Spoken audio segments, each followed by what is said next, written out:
Okay, thank you everybody. Thank you. If I could ask you to take your seats, please. So we're now going into another session for an hour, and I'm asking Professor Robert Schroof from the School of Business, who holds an endowed chair there, to introduce our next speaker. Bob Schroof is on our planning committee for the conference, and it's an honour to have him introduce our next speaker. Thanks, Bob.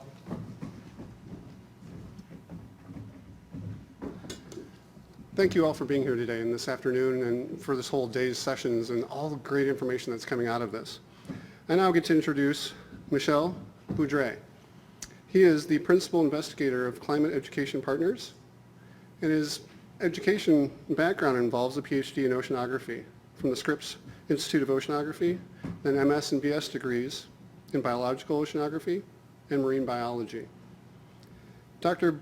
Boudre is the Department Chair of Environmental and Ocean Sciences at the University of San Diego, where he teaches courses in marine biology, oceanography, and coastal environmental sciences.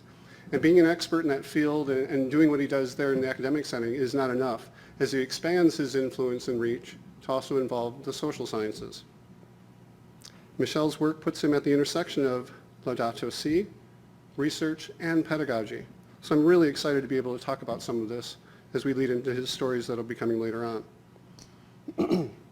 His research focuses on long-term ecological studies of coastal habitats impacted by human activities in California as well as in developing countries where he travels with his students and also with his family. Michel is the principal investigator in 2 National Science Foundation grants dedicated to climate change education. He leads Climate Education Partners, a team of climate and social scientists, educators, policymakers, and leaders is what they call key influentials, all dedicated to the influencing of San Diego and the nation, thus him being here today to share his stories with us, about the impacts of climate change and how we can all work together and have practical solutions to find creative ways to maintain our quality of life for future generations. Now, if our president and our administrators were here, I hope they can really listen to this and what I think is important about how I'm going to introduce some other work that he does next, because I think it's also very grounded and important to what we do here at Duquesne. He's been an influential piece of the sustainability planning and strategic planning process at his university. As the academic director of sustainability, he is responsible for long-term strategic planning and the implementation of inter- and multidisciplinary courses. This also involves research projects related to sustainability and climate change education, both across the curriculum and across academic units. And we have the same opportunities to do this here in our faculty handbook and our strategic planning process that's underway, so I think this is also very timely. Other key influentials that he works with are who many of you in the audience are, your students. And hopefully we all are lifelong students in some way. In this capacity, he has been a leader in developing interdisciplinary curricula with colleagues across the university focused on multiple dimensions and association with critical environmental issues of the day. Now, what I love about this and what I try to do ourselves in our own MBA program, and what he does very well, is that the courses are all designed with practical applications as a way to enhance the student experience and also engage students with hands-on real-world activities. So it is my great pleasure to now invite Dr. Michel Boudre to share his success stories involving climate change education with all of us.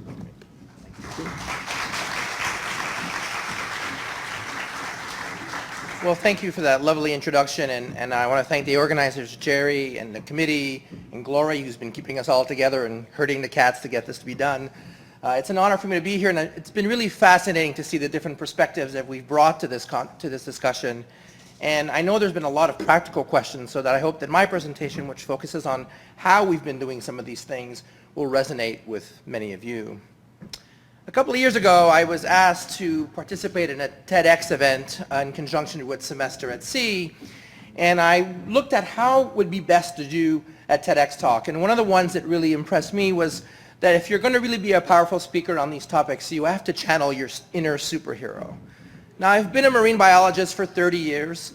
My lab motto is saving the world one tropical location at a time. And therefore you would expect that my superhero would be Aquaman. But for the last decade, with the work I've been doing in sustainability on climate change, it's really not just the sciences, as we've been learning, it's the other dimensions as well. So I think the most appropriate superhero was Captain Planet, who brings in from many perspectives. But for today, I think our inspiration is clearly Pope Francis and Laudato Si. And the Laudato Si came out as a letter to everyone, and I think we've seen so many different powerful uses of what is part of Laudato Si. I'd like to tell you the three messages that we've been using, and are going to be interwoven in the three stories I'll tell you today. The three messages that came out, the ones that I've actually used to talk to our Board of Trustees and to our strategic planning, is it's very clear up front, climate change is real, and the planet is an environmental crisis. It is disproportionately affecting the poor and the disadvantaged, not only around the world where we've heard about that this morning, but in our own communities as well. And we have to work together to come up with solutions to make this happen. And so those three statements resonated very strongly with me, in part because many of the things we were doing already in our team really talked about those three perspectives, and I hope to share that with you this afternoon. So think of this as a play with three acts. There'll be three interrelated stories, all of them discussing the types of interdisciplinary approaches that are necessary to have successful projects that discuss sustainability and climate change. I'll first talk to you about CEP, Climate Education Partners, our National Science Foundation project that's been working on developing resources to talk to leaders about climate change and give them the information they need to make informed decision making. I'll then go really for the perspective of what we can do as faculty members at a university. This I think will be extremely relevant for the students and the faculty on campus to show the kinds of courses we've put together that really drive home this need for interdisciplinary perspectives. And I'll wrap up with a short section on our new strategic plan at USD. If you don't know, USD is a private Catholic university, a little smaller than Duquesne, about 8,500 students. And we just got it approved Sunday through the Board of Trustees. And so I'm going to connect care of our common home and the messaging that we've used that has fit in directly into the strategic plan for the future of USD. The project that we have is funded by the National Science Foundation. In 2010, many of the program officers realized that there was a lot of efforts going on to do climate change science, clearly, but also to do climate change education, but it was primarily done by scientists, to scientists, or by scientists in an educational setting, and they realized there something was missing in that approach. So they required interdisciplinary teams. They asked for projects that would bring in social scientists and social psychologists, that would bring in educators, members of the community, practitioners of a variety of different aspects. And our project was one of 15 funded in phase one, which was the 2 years of strategic planning, and one of only 6 funded in the country to continue the 5-year implementation. We're the only one on the West Coast, and we're also the only one that has chosen to specifically work with decision makers. Our goal was to come up with the kinds of information, the ways of approaching them, to work with elected officials, CEOs, faith-based leaders, community leaders, tribal leaders, and how do we get them engaged to talk about climate change. And so the first story is, how do I get decision makers to the table? I have to share some facts, we have to become friends, and we have to have this in a framework that talks about solutions. Now when we talk about San Diego, we talk about our beautiful weather, the iconic images you might expect. San Diegans as a whole love being outside. We're deeply connected to the beach and the mountains and the rivers, and that's what we view as our quality of life, as we all choose in our own areas of why we live where we do. But even this beautiful, iconic, constant weather of San Diego County is being impacted by climate change. This image really resonates with me because this was taken at the La Jolla Beach and Tennis Club as the waves are crashing into the beach, into the meeting room. At the time, it was the meeting for the Southwest Regional Climate Alliance that were studying sea level rise, as sea level rise clearly impacted their meeting directly as it crashed in. But it shows you that we do see these things happening with winter storms, with king tides, with sea level rise, with a coastal city, that these are things that are affecting the way we would live our life in San Diego County. And why are we doing this? We're doing this for future generation. It is important for us to continue to try to have an increased quality of life. And so it is important for us to work together to have that framework as our mission, as our goal at the other end. So how do we do this work? Well, first let me tell you who we are. We're climate education partners. You notice we have already branded the franchise. It's San Diego region. Part of the goal is hopefully as we work in our local processes that we can then become a national model to be used. And that's actually the last year of the grant. We're working on the replicability of this so that can be used in other communities as well. The team is truly interdisciplinary. At the University of San Diego, we have some climate scientists and oceanographers from my department, as well as, of course, we are science educators. We have some policymakers that are at the front end of climate action planning for the city.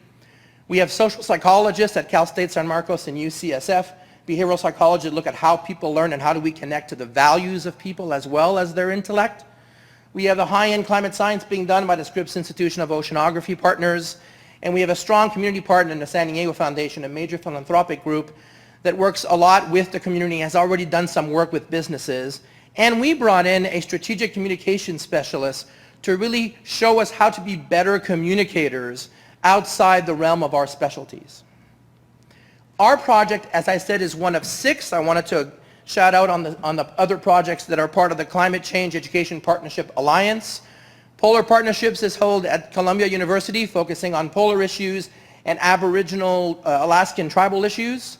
Climate and Urban Systems Partnership is connected to museums and communities. They actually work in Pittsburgh, Philadelphia, DC, and New York. Gnocchi is through the aquarium and zoos. They are centered at that New England Aquarium, working particularly on how to work with populations coming to zoos and aquaria. The Pacific Island Climate Education Partnership is essentially the largest one in area because it covers all the Pacific Islands that are part of the U.S. territories, working primarily on creating resources for middle school and high school, and Made Clear, Maryland and Delaware is producing K through 12 materials for climate change education. So how do we set the context for the work that we do? First, we've done several surveys. We've done 3 major public opinion surveys in San Diego County, and the results show that 84% of people in San Diego County are concerned about climate change. That's anywhere from 10 to 15% above the national average. And I do need to tell you that people often think of California as a very liberal state, but parts of California, including San Diego County, are actually very conservative. In fact, we're the second most conservative county in the state, which tells you that it doesn't matter about your political affiliations in this case, that this concept of climate change and the connectivity to our quality of life is strong within the population of San Diego County. The other piece of information that comes out of our survey is that the number one concern is future generations, above all else. The second concern was children, so your immediately next generation. Ocean came in 4th, so clearly that connection is there as well. But this messaging to future generations is important. It also depoliticizes the discussion, so another way of approaching people in a different perspective. The other important piece that is the context is that many times when we discuss climate change and sustainability for that matter, there seems to be this dichotomy, this battle between can we have a strong economy and a healthy environment. And our data show that in San Diego County, 77% of people are convinced that we can have both simultaneously. And we are a hub for clean tech and biotech and now blue tech, that is the workers working within the fields of marine systems. So we're taking this as an economic opportunity rather than a battle between we can have a clean environment or we can have a good economy. The other thing we've been able to do, because we focus on key influential leaders, is actually interview them specifically. We've had over 100 one-on-one interviews with the who's who of San Diego, the top business leaders, the elected official, the faith-based leaders, the tribal leaders, and there's some interesting data that comes up. Maybe. The first question we asked them is, do you identify yourself as part of a community concerned about climate change? And if you add up the definitely yes and somewhat yes, that's 87%, even higher than the general public. The leaders in San Diego County are personally concerned about climate change. However, if you ask him, are your peers concerned about climate change, those numbers are completely flipped. 83% say not at all or somewhat concerned. In fact, the first time we did the interview, when we did the first 40 interviews, our numbers were 90-10. It was a complete flip. So what it means is there's that 4th topic you don't talk about in public. Sex, politics, religion, and climate change becomes another one of those topics. For us then, this is a major goal. How do we bridge this gap? How do we get leaders who themselves are concerned, who in some cases, their communities or their businesses are actually following up on this, and yet they're not talking about it with people like them. And so this was one of our major goals. So this slide is a little large. It takes a while to transition over, so let's be a little bit patient.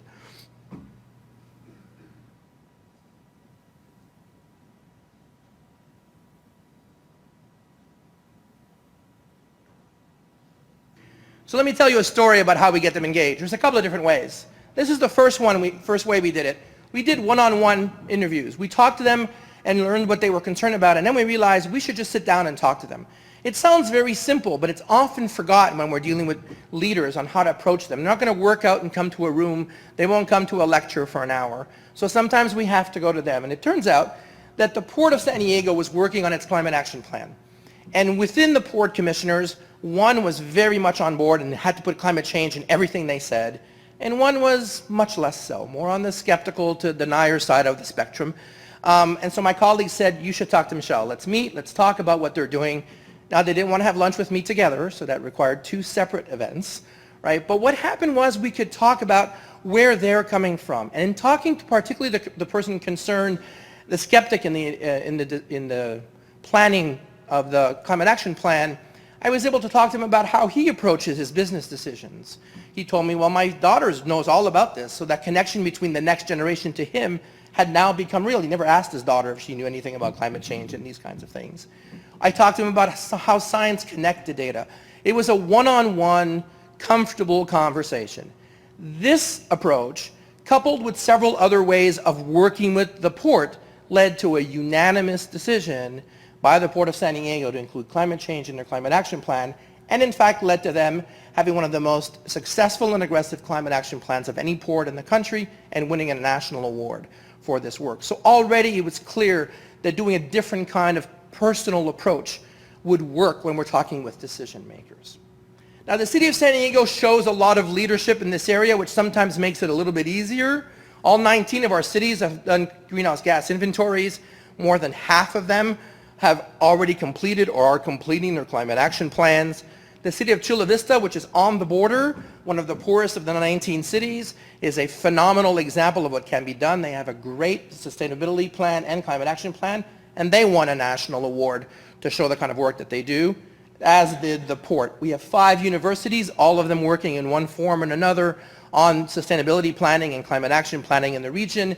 We've also created something called the Climate Collaborative. It is housed at USD, and it is a partnership of academia, politics, so we have leaders from all the different groups, and business, and they're all working together to share resources and to do planning, in particular around sea level rise. What we also did is create a specific resource called San Diego 2050 is calling, How Will We Answer? Facing the Future, How Science can Prepare the Leaders. And I want to point out, we picked 2050 very purposefully. A lot of times climate scientists talk about 2100. That's way too far. We do not connect to that. But leaders who have been in San Diego for 30, 40, 50 years can connect to 30 years in the future, since just about thinking in some ways about what it was like 30 years ago. And so that date was very specific. By the way, the colors are very specific. You'll see that in my presentation. You'll see that in my shirts as well. Every time I talk about climate change, I'm wearing green, teal, or blue. So I'm making you think about the planet no matter what I do. I have enough shirts to do at least 5 separate talks. All right? So how does the cover look? When we put the cover together, we did not write this as a scientific document. We wrote this for the audience very specifically. And by the way, for those of you scientists in the room, you know how challenging it is for us to think outside of our core audience. And so the images here are all leaders in San Diego. If you're from San Diego County, you can recognize the current mayor, the former mayor, Chamber of Commerce, the convention center, the water authority, the port authority, and congressmen as well. So this really resonates to people like them, right? It is an innovative approach in a couple of different ways. First of all the climate science is local and regional. It is high-end science. The climate modeling was done on the scale of San Diego County in the Southwest. We're focusing on issues that affect you directly and personally that you can see. We've gone to infographics to communicate the science. We have simplified the way we get the message across and backed it up on the webpage with all the primary literature that they want. But if I only have 5 minutes to talk to you, I have to find a way to truly engage you. We've also couched the whole thing in social psychology. There's a framing for us that says we talk about what can you do? I can do this. It's part of who I am, so it resonates to you that way. And even more so, it's part of your values. It's part of your moral dimension. It matters to you as an individual.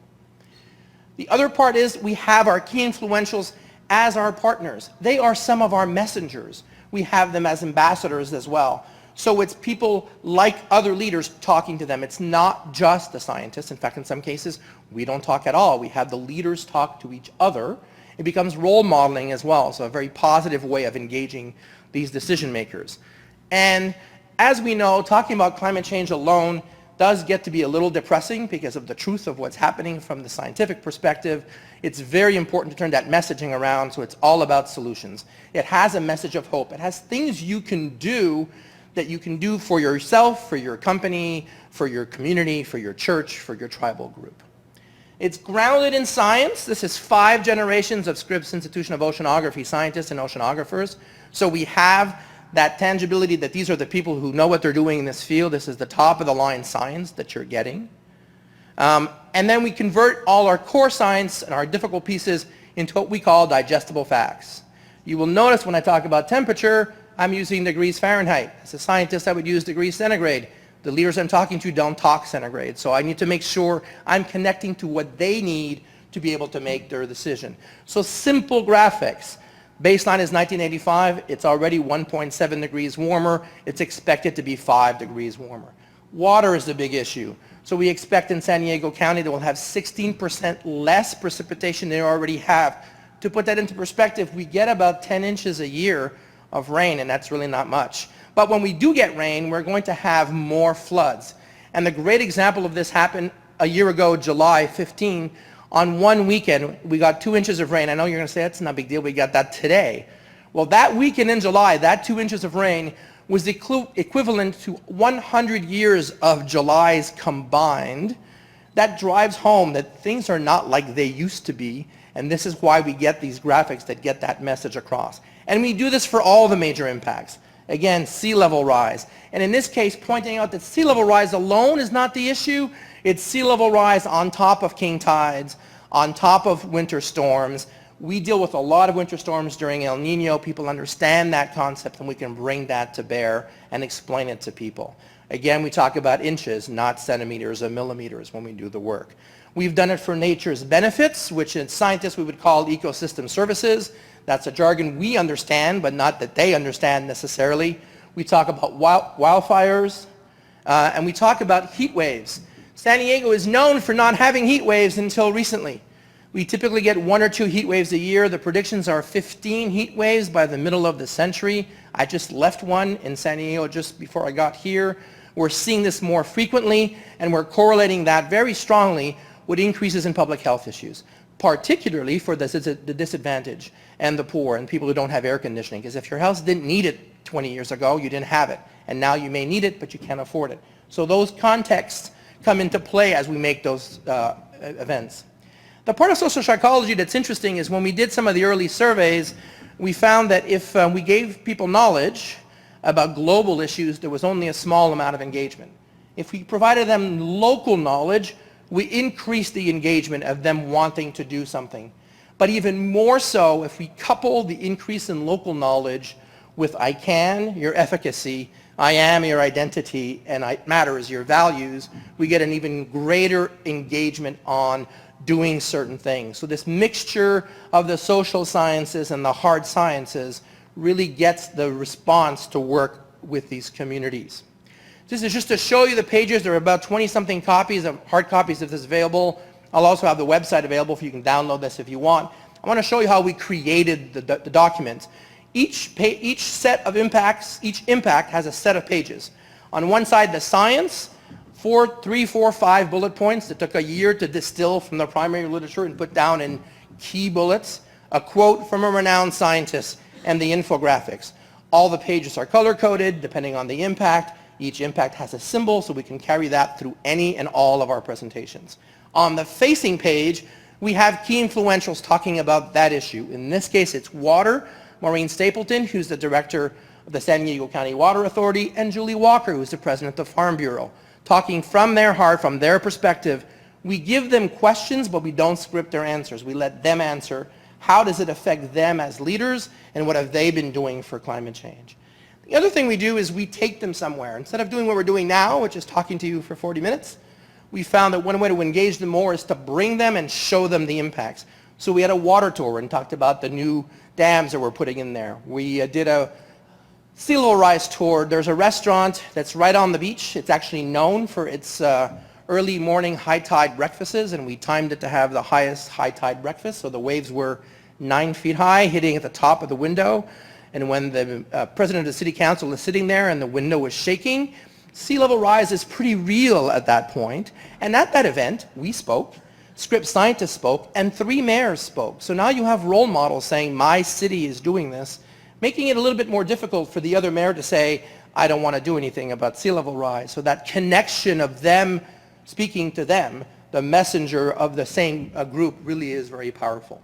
And as I said, we end with a message of hope.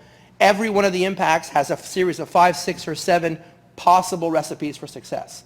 We're not telling you what to do, we're just giving you a suite of options, things that have been done, things that you can do that will help you connect to mitigating and especially adapting to the impacts of climate change that are affecting San Diego specifically.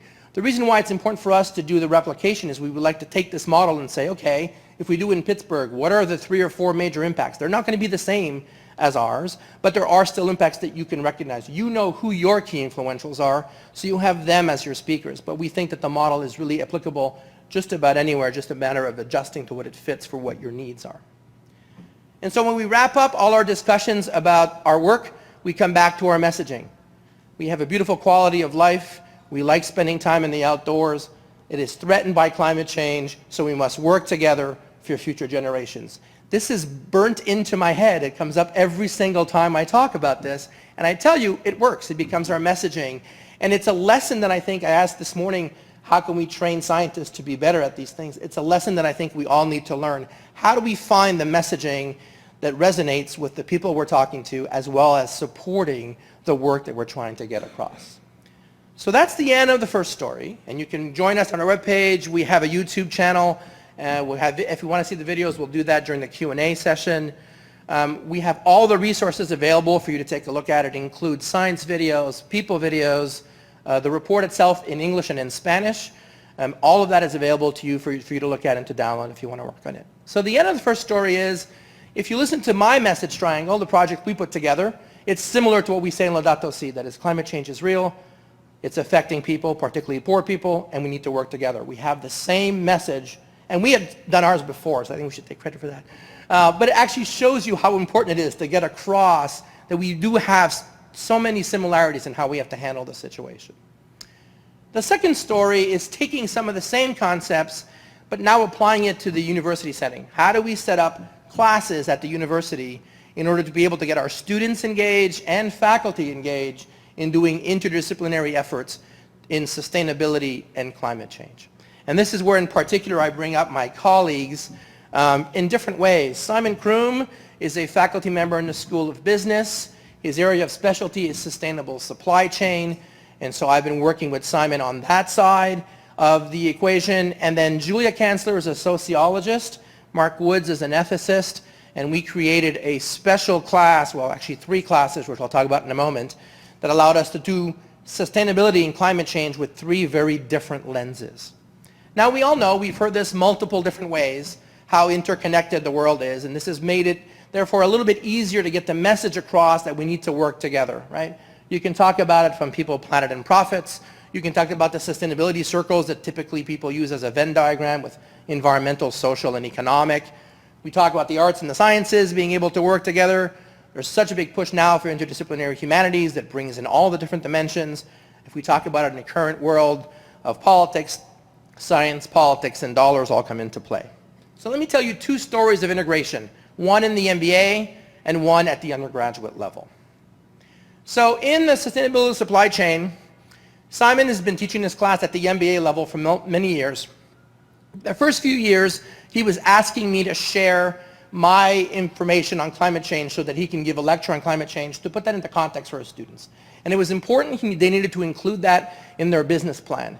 but they weren't responding very well because there was a business person talking about climate change. As much as he was doing a good job, he said, I need to bring the science expert. So this is an MBA class, and the second lecture of the semester is taught by me. And I'm going to show you some of the things I use to talk to the business students.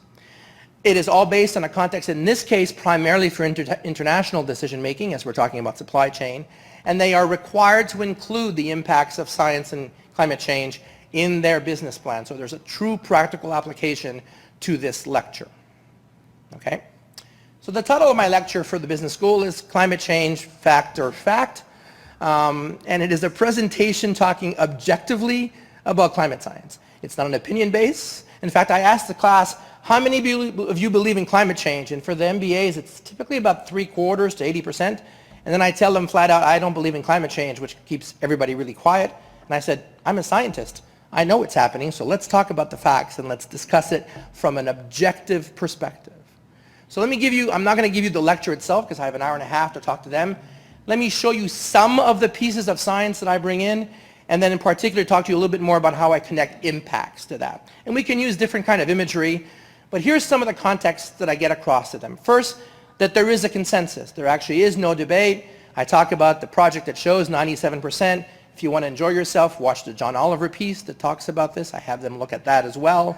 I bring it in from different perspectives. I then talk about, yes, it's complicated. And again, this graph I love, not because it's got so much information, but because of the way the boxes are organized. The two boxes in the center are the scientific processes affecting climate change. The two boxes on either end are how humans interact with climate change. Here are the activities that affect climate change, and here are the impacts affecting humans. And so when they say, well, it's too complicated, I can say, you're right, it's a very complicated thing, but there are some very clear pathways, some certainties that we can use when we discuss all of this. I discuss the impacts about understanding multiple systems, and that the models that are used today include ocean and atmosphere and ice and atmosphere. It's not simplified models anymore. They're very sophisticated. So I point out we need to understand all these things. And by the way, we do a pretty good job of understanding the science around these major impacts. And then I talk about the key components of CO2 and temperature. It really is powerful to talk about this in San Diego since the Keeling curve was created there. We get day-to-day data, so you can go to the SIO website and download it. So typically when I give the lecture, I go to that day's data set and point out what's going on. I talk about the changes in CO2 directly there, so it is connected to them. I obviously then talk about changes in temperature.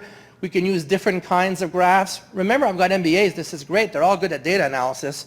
So I will ask them, tell me what the trend that you see. How would you analyze this data set? And I like this one that stops in 2012 because then I can say, oh, by the way, 2014 was higher and 2015 was higher than that and 2016 is going to be higher, driving home this continuous process that we're seeing, in fact, accelerating as we continue to this day.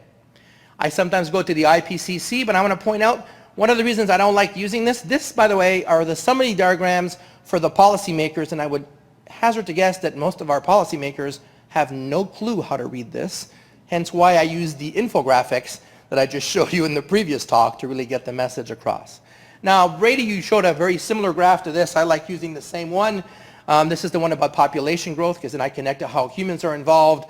It does not have the more recent data, but what I do like about this one is it points out that starting in 1975, every 12 years, we add 1 billion people. So less than one generation. And by the way, like clockwork in 2011, we made it to 7 billion. So by showing them that CO2 is going up, temperature is going up, humans are definitely changing, I then bring it together and say, here's a simple way of looking at it. If you follow the blue line, that would be the expected temperature changes if it was only natural. If it was only the volcanoes and changes in solar. If you look at the red line, that adds greenhouse gases, it adds sulfates. The black line is the data. So it clearly points in a very simple way that it is the combination of natural variation plus human impacts that have driven the temperature regime and the CO2 regime on the planet. So I establish those facts. I go through many more things. I talk about sea ice. I talk about all the other things. Today I just wanted to give you a taste of the kind of basic science. And then I shift to impacts. And because it's an international class, or it's a class that's looking at sustainable supply chain, I focus on a variety of international impacts. Because I did semester at sea, I was able to go to multiple countries, and so I saw a lot of images of these countries. I didn't go to Australia, but I love using this one. By the way, in Australia in 2012, they had to add a new color to their temperature map because they never had temperatures above 50 degrees. That's the magenta that's in the middle. These are floods in India, king tides and sea level rise affecting infrastructure in South Africa, floods in Vietnam, and for large countries like China or the US, parts of your country are in drought, part of your country are flooded. And I picked many of those countries for two reasons. One thing that Dan brought up, which is the countries that make the emissions are not necessarily the ones that are suffering the impacts of the emissions. But the other part is, if you're going to create a company that's bringing in textiles from Vietnam or India, you better understand what's going on in that country because your company may be having issues. Even when I talk about sea ice and the fact that the Northwest Passage is opening, these are topics that are relevant to sustainable business planning. I will talk about impacts in different ways, giving them examples of what is impacted in different countries. I'll talk about how we may change temperature and how the impacts may get worse and worse, focusing on food, water, ecosystems, the fact that there seems to be more extreme weather events. So I put the context of the science that's driving the impacts and have them be able to think about how this will impact their business plan in the long run. And then I do come back to San Diego 2050 is calling to give them some example of local impacts, because in some cases they may decide not to have a company that's international and may want to work in the Southwest and should be connected to the impacts in the Southwest as well. Okay? By the way, 5 years we've been doing this now. Simon's done the assessment and it's completely changed. They all now understand much more, not all, but there's a much greater proportion of them understanding the importance of climate change, and he's finding that the business plans are much more comprehensive than they were when he tried to do the same thing using some of the same slides I use. But bringing in an expert who can say this is really what's happening has changed the dynamics. The second example is connected to changes at the undergraduate at USD. We've changed our core that also just got approved by the board on Sunday. And one of the things we're pushing very hard for are integrated classes. How do we go beyond just having one person teaching or even the traditional model of team teaching that you may have in different places? How can we create integrated experiences and experiences that are more than just classes put together? So we were able to start this. We were the model group to try this out. We had a professor in environmental sciences, that would be me, Julia in sociology, Mark in philosophy, ethics, and we made it a practical project. They were going to be involved in producing material that was going to be used in the climate action plan for USD. So how did we get it done? First, for the faculty members, this requires intensive preparation. We spent the entire semester before we did this meeting on a weekly basis, looking at how we would do this, what kind of assessment we would use, making sure the three of us kind of grade the same way, think the same way, because we don't want students, especially since they're doing joint project, we have to have that connectivity amongst the three of us. We came up with a shared vision. By the way, that was easy because the three of us all had kind of the same perspective. Our backgrounds are different, but we're all focused on sustainability in one form or another. And we all agreed on the same process. We also created syllabi that were based on the same overarching concepts. All three syllabi from three different classes had climate change running throughout the syllabus as one of the important components. We made sure that we discussed global, regional, and local impacts, and local impacts were important because they were creating a climate action plan for USD, therefore understanding what's going on in San Diego was important. We had to try to find a balance between providing depth in the discipline. I am still teaching an environmental science class. Julia was still teaching a sociology class. But yet also create enough breadth across all three so that that integration was clear. We did it, by the way, by meeting every 7 lectures. All three groups met together to work on the project. So that helped really create that context of depth, breadth across the three. The practical application was the kicker. That's what worked the best. The students had a goal. It wasn't just a paper they had to do. It was something that was presented to the sustainability committee. The vice presidents came, the provost came to listen to their talks. There really was a true grounded project for the students. And they were required to do both oral and written communication. So they did posters, they did a paper, and they did a presentation. So as mostly seniors, this was something that could be culmination of all their experiences over 4 years, right? So again, we used some of the local impacts. This worked well because my students had to be the scientists in the team. They had to be able to communicate to their colleagues, the sociologists, and some business students who were taking the ethics class. So they learned how to communicate science as well. So we went back and talked about the principles of communicating both primary science graphs as well as the kind of communication we might want to use to get the point across, right? So what we did is we scaffolded the class. About halfway through, they had to put a poster together. The poster included, teams each had a member from each class. They had to include all the information they were going to work on for the climate action plan. They were really real-world solving. They had to go talk to people. So they talked to the landscapers if you're doing landscaping. They talked to people in food services. They talked to people in facilities about electricity and transportation. They had to do research projects, come back with the information, show us the data, so there was a primary literature work as well.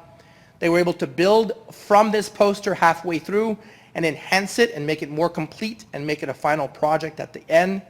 And of course, for the students, it allowed them to find that balance between content, material that you had to include, and skill building.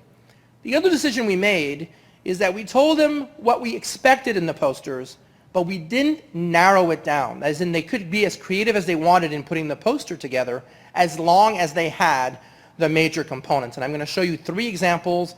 They look totally different, and yet all 3 have all the key components that are required. So for example, this group worked on sustainable food, and I highlighted that there's a sociology lens, what's going to happen from a food inequality, how do we make sure the cost is not too much depending on where you are as a student or even as a staff member.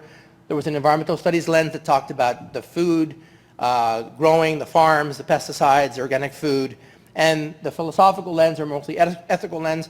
This one was great because it basically went to USD. Well, if our mission is to be ethical and do all these things, then we should be doing this on campus. And so it really drove the point home that we should be doing this as a Catholic university. We should be doing this as an integrated place.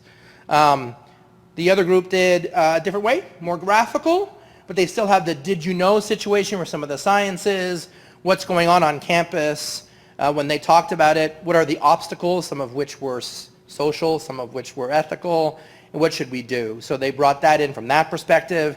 And then this group did drought resistance landscaping, drought major issue in San Diego County. Now USD has within its charter, we are required to be a beautiful campus. And we are, by the way, we're in the top 10 in the country to be a beautiful campus. But that's a 1950s definition of beauty, which means green lawns, and that doesn't work when you have no water. So the challenge for the students was, you must maintain the charter, so you need to redefine beauty. How does that work? So they talked about local flowers, drought resistant landscaping, native flowers, South African flowers, which fit very nicely in our area. And this was great. They went and spent time with the landscapers on campus, the 2 head landscapers who had been working on a plan on their own to do this. And so they saw this was brought in from the staff, so the students and the staff. By the way, we just changed president a year ago. They followed on this. We now have 14 different projects to remove grass on campus and put in drought-tolerant landscaping around USD. So these projects had an impact on campus. So what did we learn? What did the students learn? Integrated learning was great. Project-based learning absolutely works.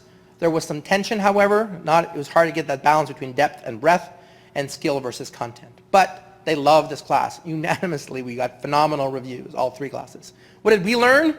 It takes those 3 classes to make this really rock, make it really work. We need to integrate across. It allowed us to go beyond the classroom. It was clearly development of the faculty, but it is a lot of work. It increases your workload tremendously.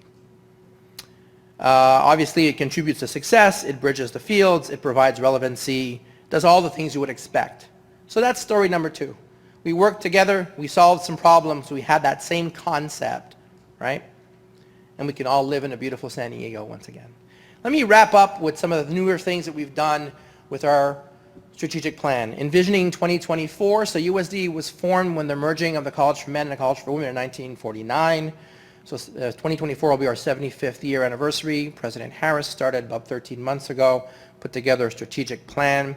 And actually the first message is to follow Laudato Si and the concept of integral ecology. That's how we started. We're also one of only 30 Ashoka U universities, changemaker universities. And when we asked the alumni, what's the tagline? They came up because the world needs changemakers, so that becomes our tagline for our new vision statement. And I want you to read the vision statement, and I'll tell you about 4 important pieces. First, the University of San Diego sets the standard for an engaged, contemporary Catholic university where innovative changemakers confront humanity's urgent challenges. Humanity's urgent challenges comes directly out of Laudato Si. It's that connection of we should be the ones doing this. The engaged piece means more than just a typical university kinds of activities, it means community work, it means interdisciplinary, it means new approaches. Contemporary Catholic, connecting it to Laudato Si and some of the new ideas that we need to bring in. We would like to set the standard to be the role model for other liberal arts Catholic universities and to allow students to be innovative and do really active work. By the way, it's not just for students. We're connecting to our alumni. We want our staff, our faculty to do it. The principles we have, probably no different than your strategic planning principles: student and alumni success, global citizenship, a culture of engagement, institutional effectiveness to make our jobs better, and of course increasing our profile. But what we're really proud of are the 6 pathways that came out of over 1,000 different inputs, from roundtable discussions to one-on-one meetings with the president, to meeting with the board, to meeting with the community. 6 different pathways. Anchor institution, really lock us into being important to the community. Engage scholarship and practice change-making, focusing on that engage piece of the Catholic University. Access and inclusion, care for the common home, and liberal arts in the 21st century from the contemporary piece. And let me wrap up with a couple of the pieces that of course match, I think, directly our conference, which is care for the common home.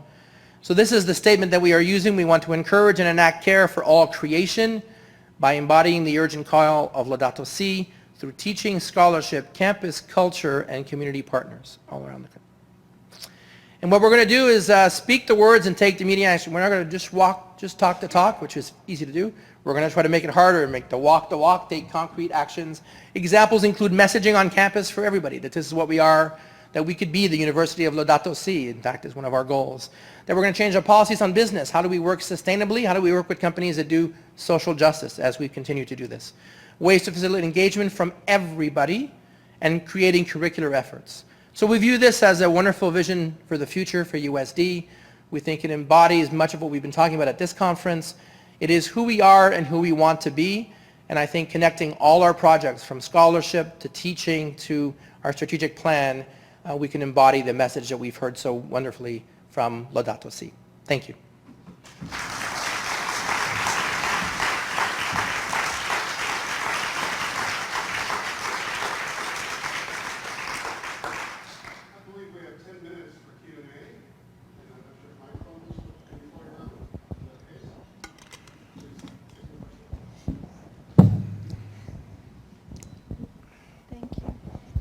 Thank you. That was fabulous and overwhelming at the same time.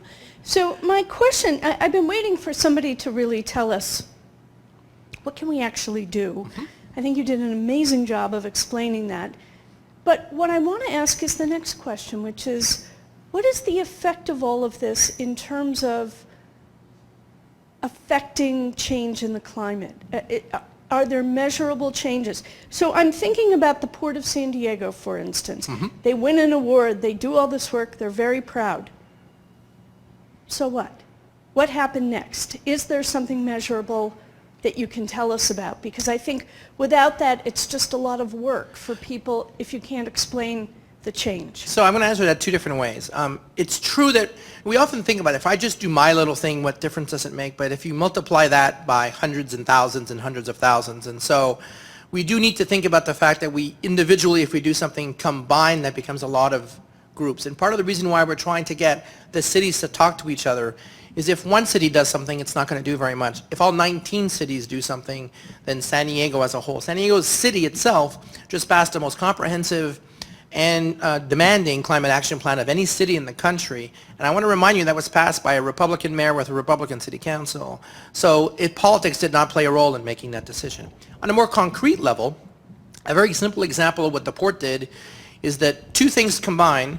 What they did is they set up a completely new electrical grid, so then ships can now plug in. And what used to happen at ports is ships come in and they idle. And when they idle, they're releasing all kinds of nitrogen oxides and a whole bunch of other things. So they actually made a major upgrade in their electrical systems, and now ships can plug in, and they then put solar panels on top of the port, which means part of what they're doing is now free from an electricity perspective. So that alone has increased the air quality in the area around the port, just from that perspective alone. And the port has multiple tenants. Some of the tenants are big things, like the airport, the convention center, but others are part of one of the poorer areas of San Diego County. And the fact that they've thought about what to do and increase the quality is improving the lives of the people in Barrio Logan that are right next door. It's allowing our port to do better. It's allowing our airport to do better. Our airport now has redesigned itself.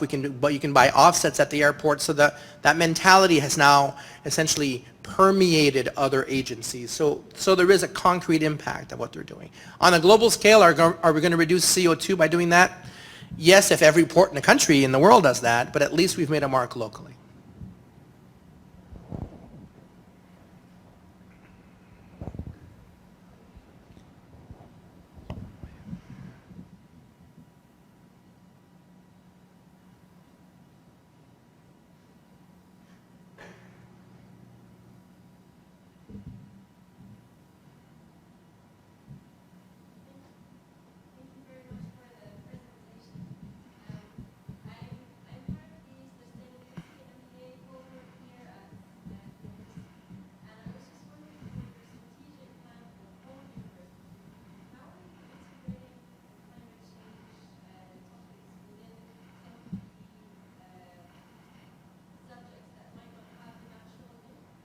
So that's a great question. We're doing it two different ways. So I'm on that plan as well. I'm on the Climate Action Plan Task Force.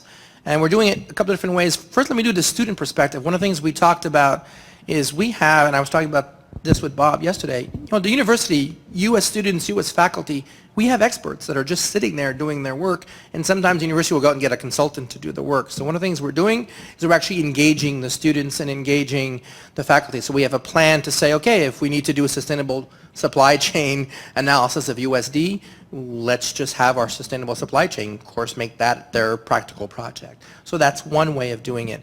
The other way, the people that are involved in sustainability, including our Director of Sustainability and myself and the co-chair who works for something called the Energy Policy Initiative Center, all three of us have been heavily involved in climate action planning for the city as part of Climate Action Partners. And so what we've done is we've included a very definitive climate data in the climate action planning itself. So we're using the models that cities use within the university. So it's not just sort of a let's change our landscaping to change our landscaping. We actually have goals to reduce and become carbon neutral. We've talked about offsets. We're looking at transportation. In San Diego County, despite the fact that clearly water is a big issue, it turns out that transportation is the theme. 47% of the emissions in San Diego County come from driving. California is a car culture. If we can make changes, have more ways of getting students to come, having more trams so the students who live at the beach don't have to drive 10 cars, they can have a tram that drives them to school. So we're really taking into account very specific climate change targets.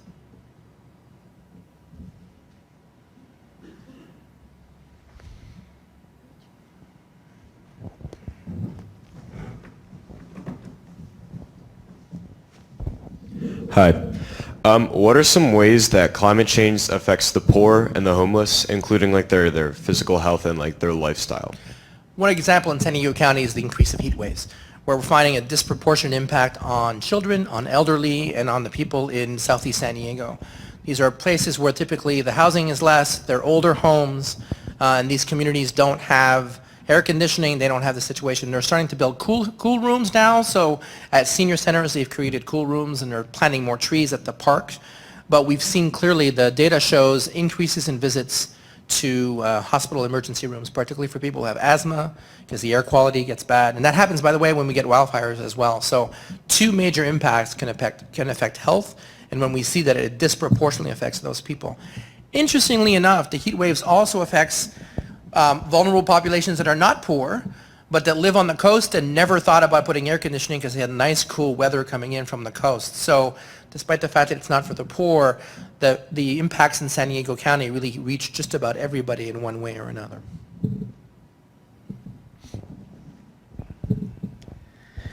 Hello. Yes, I want to say first, it was really beautiful, the presentation, especially the opening, what you guys did for the city of San Diego and sort of translating the science. I just wish more people would do what you did, and it was textbook beautiful. So I just want to commend you for that. Thank you. And then my question, though, is actually on the second part. And so, as a faculty member here at Duquesne, I'm wondering if you can talk about the incentives and the structures in place at University of San Diego that encouraged that sort of that cooperative? Because you talked about going to an MBA class as sort of a guest, but then it seems like there was an evolution of this sort of triple part class. I'm wondering if you can talk about how that came about. Tell that story. Thank you. Absolutely, that's a great question. And we work cheap, as you know. Faculty tend to do things because they like to. The provost office was phenomenally supportive, and so we have a major effort in the core to increase integration. And our dean actually created a Dean's Advisory Council on interdisciplinarity. The idea is, how can we do this on research? How can we do it within our classes? How can we even do it across programs? So joint degrees between the business school and the College of Arts and Sciences, for example. So there was actually a minor financial incentive. We got an extra stipend for working on the class in the fall semester in order to be able to do that. So they did help a little bit from that perspective. It required the crazies to start it, to be perfectly honest. It's the faculty who are willing to go above and beyond to get it started. And what we're hoping is the model will show. But there is a plan on campus to have a variety of different incentives, not reassigned time so much, which we sometimes do, but stipends, potentially summer salary if you want to get together in the summer to work on this. We're trying to find scaffolding kinds of things. So if you do a lecture, would you get this kind of thing? If you do a week in someone else's lecture. We are just establishing that perspective. For the freshman level, we're also going to be doing integration, and we're going to match that with our living learning communities. The idea being that if you're taking a science class on sustainability in the fall, you would take a class, let's say in sociology or religious studies in the spring, that would have a similar theme, but it would be coming from a different perspective for the core. And the idea there is that the faculty members who would be doing the integration piece would be getting both a stipend, or they could potentially bank that and say, get a course release off if they do this 2 or 3 different times. And so it does require buy-in from the dean or the deans if you're doing it across academic units. And we've been very lucky that the provost office has supported this as a major initiative for the campus. And even more so now that it's part of the strategic plan, the words I said to the president is, this is what we're going to start doing, then this is where we need to put some money, and he's very well aware that he's going to have to support the faculty efforts. And in our case, actually staff efforts as well.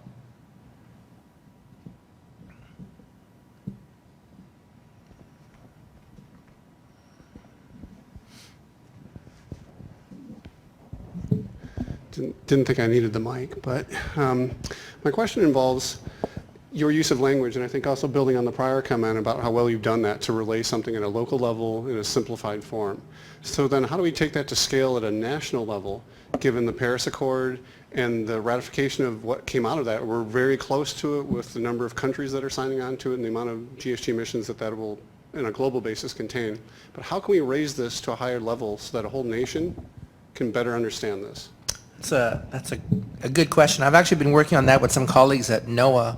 NOAA does something called the National Climate Assessment, where they've done a wonderful job of doing some of this work. And if you're interested, go to the NOAA webpage and look for NCA. The National Climate Assessment was done very, very carefully, very well in doing some of the same kind of communication techniques that we're using at a national level. So for example, they have regional components. So you shift the stresses from that perspective. In working with my colleague there, Frank Niepold at NOAA and a couple of others, what we're actually thinking we need to do is not a national plan, but a plan for the nation. And the difference being that there are some of these things that won't work in certain parts of the country, but what we need to do is find a way to connect to the way they would do it. I'll give you a great example. The first 15 projects that were funded by NSF to do the strategic planning, one of the projects was in Kansas. They were working with farmers. And the farmers were open to coming up with new ways to deal with water issues and all that. But here they were with $1 million climate change grant. They could not use the word climate change when they were working with the farmers. And so I think what we need to do is be cognizant that the audience we're talking to may respond differently. And so what we're thinking about when we're thinking of our process is create a deck, like a deck of cards, and say, for this audience, this would work. For this audience, you might need to shift how you present the material, but still get kind of the key components across. And we've already done that already. When we go out now and do presentations to companies, before we go, we judge who's there. We try to figure out, we don't judge who's there. I'm saying we just judge who's going to be in the room. Who's going to be there? What are they looking for? Are they looking for an economic analysis? Then maybe you add a little bit more on economics. If they're more concerned about social justice, then we add a little bit more on social justice. So that's, I think the way to do it is to have it essentially fit the audiences in different parts of the country, but use the processes. The other groups have come up with some similar ideas as well. Videos work, short bits of information. The number one lesson is it's got to be local and regional. Most people are not connecting with a big global issue. It's too easy to dismiss the global issue.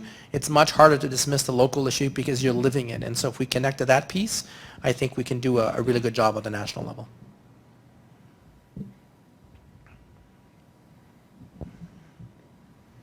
Larry. Out the window behind you, there's going to be built in the near future a gas-fired power plant to supply energy to the complex that's being established here in Pittsburgh. And the thing that concerns me about that plant is that there was really no discussion about what its implications were. This is a plant that will be around for probably 60 years. And how do you get, in a city like Pittsburgh, how do you get this conversation going about what the alternatives might be rather than just simply defaulting? I mean, the fact that that plant is now permitted and there's been virtually no discussion in the city just makes me cringe as I think about what the future might look like. I can't tell you how to do it in Pittsburgh. I'll give you some examples. We had similar things for example, putting a desalination plant in San Diego because we don't have enough water. What has worked for the most part, despite the fact that there's been some problems getting it done, is we found that if we have a couple of really good leaders who get the fact that there's something new that could be done, they're the ones who are the portal to talking to the leaders. A lot of times, even more great information, and I think we all know more information doesn't necessarily mean it's going to work. It's the right kind of information. So what we find for the decision making in San Diego County, for example, to create a really extensive climate action plan, there really was a balance. There were some people who were very, very aggressive in pushing it. There were some people pushing back, but the leaders said, okay, what's best for the city? What can we do? And in fact, part of it is pride. By being able to say we have the best climate action plan as a city, it's great as a San Diegan to be able to say something like that. So sometimes it's actually not appealing to logic, it's actually appealing to pride and to role models. But what you really need, I think, to crack that is to have one or two leaders who could be the ones who take it. If not, you get used to doing it the way it was always done.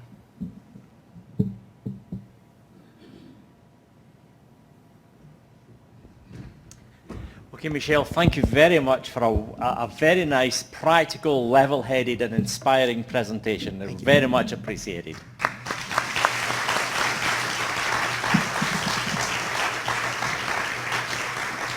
And one item that Michelle identified I want to pick up, a little thread, because I've been waiting for this opportunity, on carbon neutral, because this conference has been declared as a carbon neutral conference. Because of Professor Schroeff's work in sustainability. He has coordinated this, figured out what the costs were, paid the offsets, so that we are very proud to be able to inform you that the entire conference this year, as last year, is fully carbon neutral. So Bob, thank you very much.